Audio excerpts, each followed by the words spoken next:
ask you about the president's ambitions in terms of getting Congress to pass gun control measures. In a statement you issued over the weekend, the president said the time for action is now. You're asking Congress to do a lot of things now. What is your timetable for action on what the president calls common sense measures, and what's the realistic hope that you have that they'll pass both houses?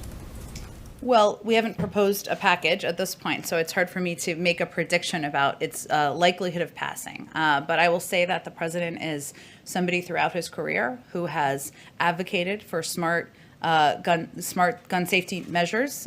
He has not afraid of standing up to the NRA. He's done it multiple times and won on background checks and a range of issues. And it is a priority to him on a personal level. But I don't have a prediction for you or a preview for you on a timeline of a package, and certainly not what it would look like and how it would go through Congress.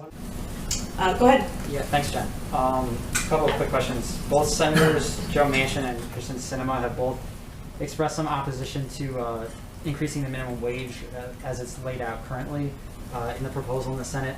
And I wondered, is President Biden open to, lengthening the period of time over which the minimum wage could be increased? So, for example, getting it to $15 by 2030.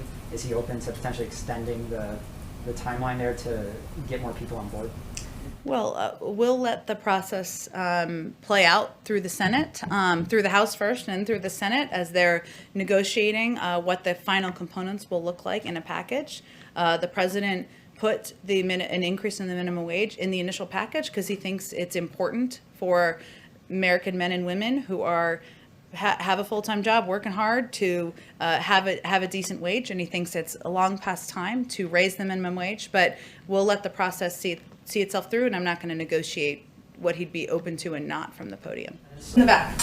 Good afternoon, Owen Jensen, EWTN Global Catholic Network. So, regarding the American Rescue Plan, groups like pro-life groups, including the Susan B. Anthony list, very concerned that millions of U.S. taxpayer dollars will go to the abortion industry in violation of the Hyde Amendment.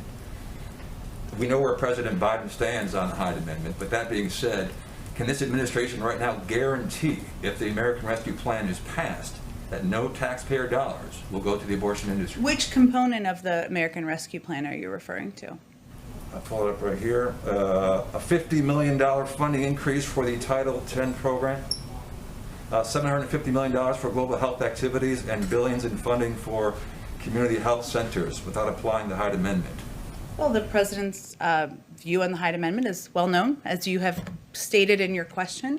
He also believes that community health centers are a key part of addressing the pandemic, of ensuring that people in communities have access to vaccines, have access to treatment and information about making sure they're healthy and their loved ones are healthy. So that remains a priority to the president. He's shared his view on the Hyde Amendment. I don't think I have anything new for you.